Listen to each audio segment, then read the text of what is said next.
Hai, balik lagi bersama aku Surya. Di episode kedua mini seriesku ini, aku akan spill tentang keseharianku untuk bisa dapat informasi saham dan eksekusi saham tersebut. Terus aku juga akan spill apa aja sih isi porto sahamku itu. Ini liket banget.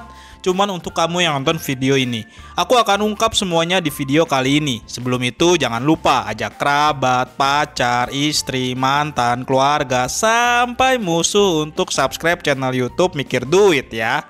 Jadi kalau mau cerita, aku ini kan dulunya ex jurnalis keuangan yang tiba-tiba bikin platform sendiri lah. Jadi Mikir Duit ini harapannya bisa bantu kamu semua untuk investasi saham dan nggak kemakan hoax ataupun fear-fear yang nggak jelas. Selain itu, Mikir Duit juga jadi wadahku untuk selalu update tentang saham dan juga dunia keuangan. Yang ujung-ujungnya abis nulis kok aku mikir, ini sahamku menarik ya gitu. Ini kejadian waktu aku nulis laba yang baru aja di backdoor listing beberapa bulan lalu kalau nggak salah ya. Nah pas nulis aku melihat kok ini saham menarik ya, ada perubahan bisnis yang mungkin lebih ke booming bisnisnya gitu dibandingkan dengan sebelumnya.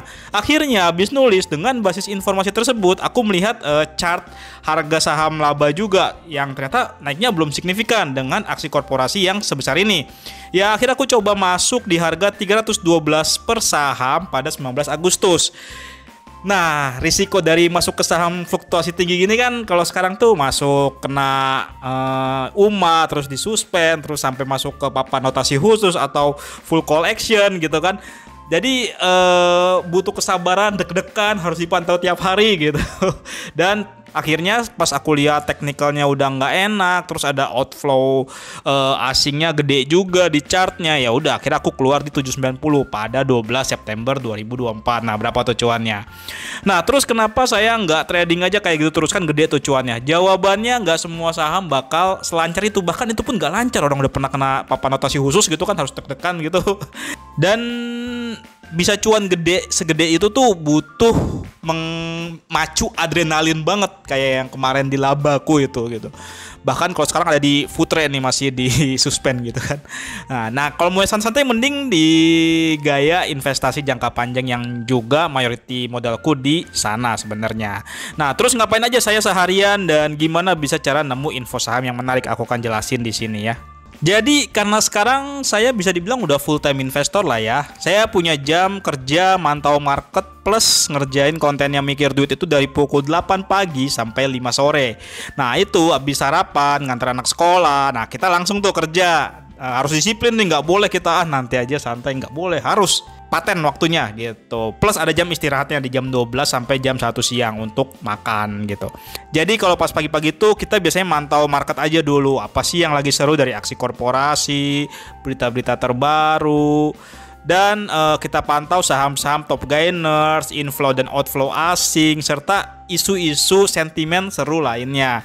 Nah kalau pas lagi di jalan, kayak aku lagi traveling bisnis ke Jakarta, karena aku biasanya on Solo ya, dan ke kota-kota lainnya, biasanya aku mantau dari menu insight beritanya aplikasi Ajaib. Selain itu aku juga bisa mantau insight-insight menarik per saham di menu feed dan berita di menu masing-masing saham di aplikasi Ajaib. Kalau lagi di depan desktop juga bisa cek website IDX sambil ngeliat-ngeliat teknikal dari aplikasi Ajaib untuk update perkembangan keterbukaan terbaru dan efeknya ke harga saham, serta baca koran, e-paper ya sekarang, lalu berita-berita yang ada di media online dan sebagainya. Nih misalnya nih di 11 Desember 2024 saat aku rekaman video ini ya, itu ada ramai di keterbukaan, ada Excel yang mengumumkan merger dengan Friend yang udah sah gitu, udah pasti. Publikasi pertama yang muncul tuh ada di koran Investor Daily, by iklannya ya. Kita langsung baca dong prospektus di iklan koran tersebut gitu, dan menerjemahkannya yang selengkapnya aku tulis di mikirduit.com. Dari situ akan mempengaruhi keputusan investasiku karena aku juga punya barang nih di Excel. Jadi selain dapat informasi, yang paling penting selanjutnya adalah menginterpretasikan informasi tersebut terhadap prospek fundamental emiten selanjutnya. Karena masuk telat itu wajar, pasti gitu. Kita nggak bisa masuk barengan dengan big fund yang tahu duluan mau melakukan aksi korporasi gitu kan. Setelah kita menginterpretasikan informasi tersebut, kita lihat lagi chart dan liquidity-nya untuk mengukur resikonya. Misalnya seperti di FUTR. Aku masuk dengan basis informasi aksi akuisisi di pengendalinya dan ada tujuan shifting bisnis ke renewable energy. Nah, ada perubahan bisnis yang cukup besar dan signifikan. Harga FUTR itu saat ini bisa dibilang masih cukup murah, walau ukuran wajarnya juga baru bisa dinilai pas bisnis barunya muncul ya. Sekarang kita masih mengawang-awang gitu. Apalagi bisa dapat harga diskon dari eksekusi waran yang seperti aku ceritain di episode 1 kemarin. Setelah sibuk cari informasi, biasanya aku akan jawab konsultasi dan pertanyaan teman-teman di Mikir Dividen yang ada di grup WhatsApp kami. Kalau mau diskusi dengan ratusan investor kayak yang lain juga, kamu bisa juga ikutan Mikir Dividen ya. Bisa komen di bawah ini, nanti aku respon, atau klik link di deskripsi. Nah, sekarang pertanyaannya, apa aja nih porto yang ada di sahamku? Aku akan bongkar semua porto sahamku yang ada di Ajaib ya. Jadi aku tuh udah pakai Ajaib dari 2021 karena ngelihat aplikasinya yang enak banget untuk digunakan gitu. Apalagi Ajaib juga nyediain reksadana dan sekarang udah ada obligasi sampai kripto ya. Semuanya bisa dan lengkap di Ajaib. Dari 2021 itu sampai sekarang ada beberapa saham yang ada di portoku. Kalau aku tuh baginya saham jangka panjang, jangka menengah, dan jangka pendek. Untuk saham jangka panjang aku ada 3 ya. Ini ada ASII, BBRI, dan Cleo. Meski posisi ASII lagi floating loss, cuman kalau diakumulasikan dengan dividen yang udah aku dapatkan dari 2021 sampai saat ini, posisinya tuh udah menarik. Saham ASI ini aku DCA-in atau dollar cost averaging-in hampir 2 tahunan lah ya. Nah, sekarang mau ambil nyerok lagi, tapi aku nunggu kalau ada kesempatan dikasih lebih murah lagi aja, di bawah 5 ribuan lah kalau aku ya pribadi. Nah, kalau BBRI sendiri aku masuk 2022-an nih, kayaknya agak lupa. Untuk ASI dan BBRI ini aku invest karena karakternya blue chip, dividennya lumayan oke, dan dia lead di marketnya masing-masing gitu.